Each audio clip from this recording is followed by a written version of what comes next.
Hey there, welcome to episode 2, part 2, exploring more about the protest song Streets of Minneapolis by Bruce Springsteen, the boss.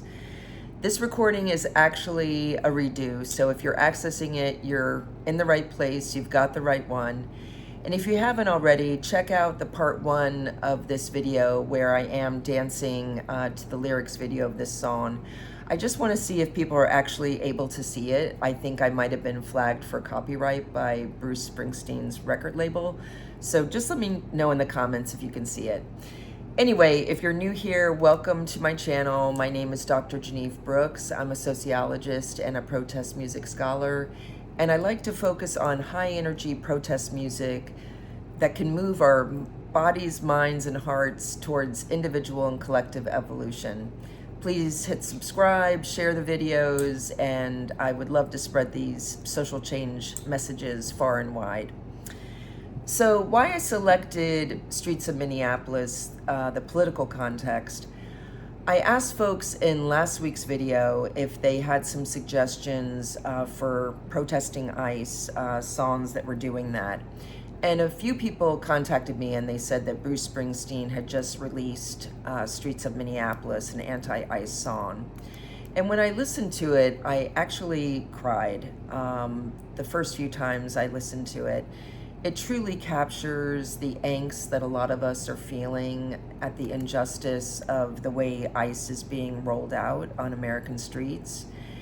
And it just seems, their tactics seem needlessly cruel. And it's just kind of unfathomable what's happening.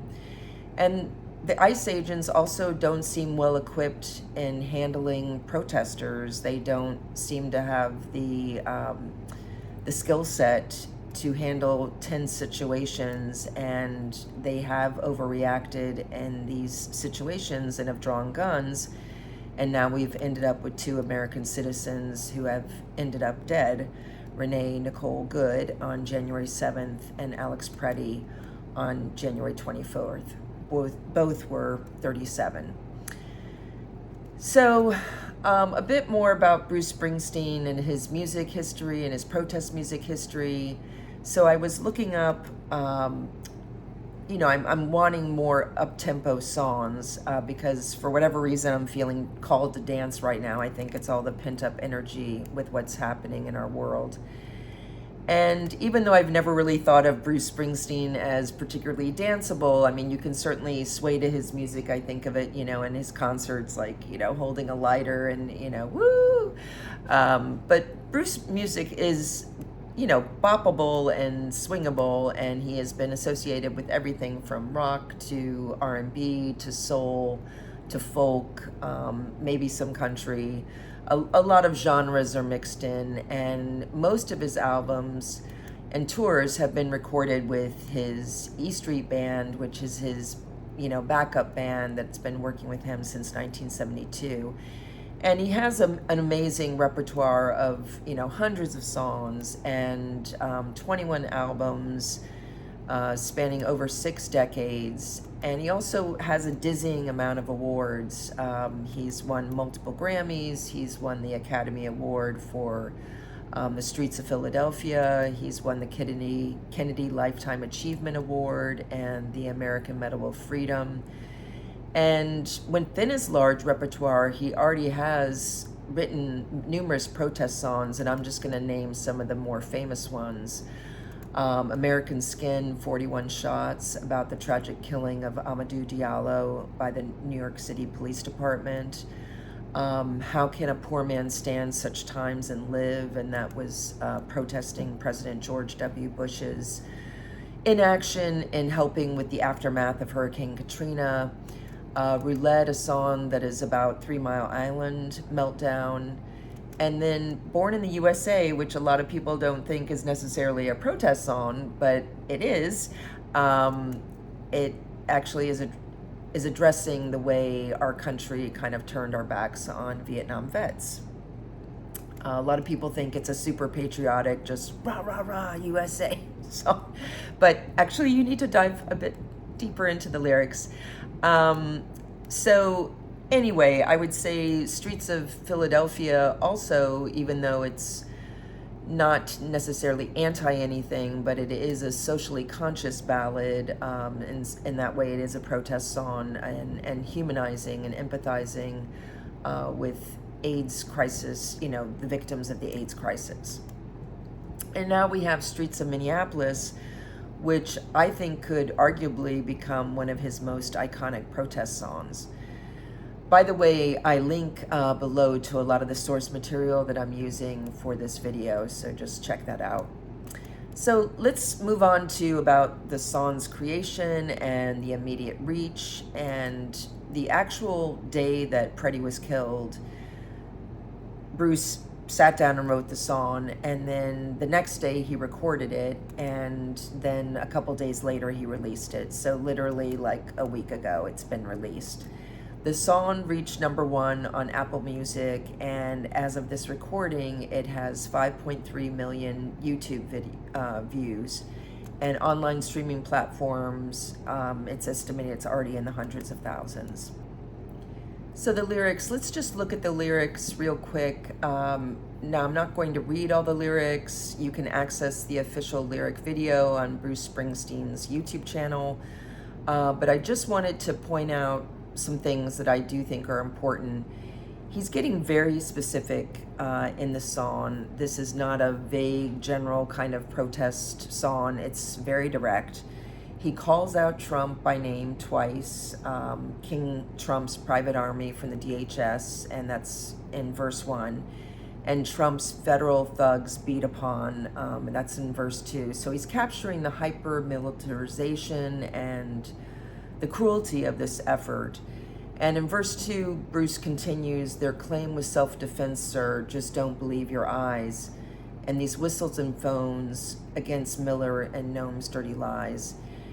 Here he's saying that Stephen Miller and Kristi Noem were spreading dirty lies, which they were, and they sought to portray Renee Good and Alex Preddy as complete domestic terrorists that were threatening the agents' lives, and they killed them in self-defense. But we have seen the videos that were released by the bystanders and the multiple angles of all of those things, and we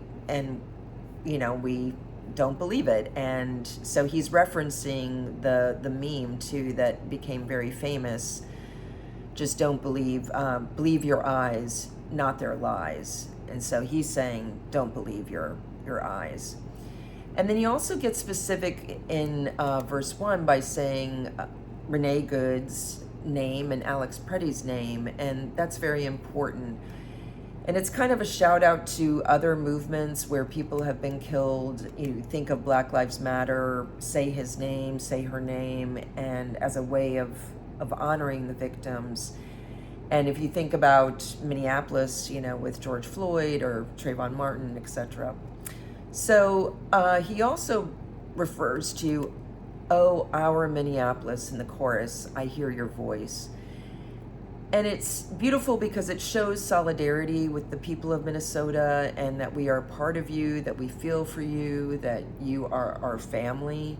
And personally, I love the line, the way he sings, just basically that whole chorus, but there's a real sense of solidarity.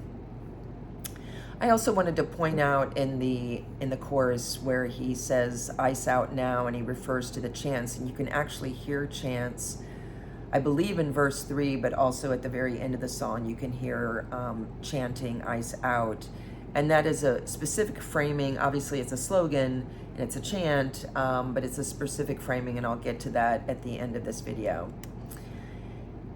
And so the last thing I'll bring up is the line where he says, "We'll take our stand," in verse 3, "We'll take our stand for this land and a stranger in our midst." And I'm getting,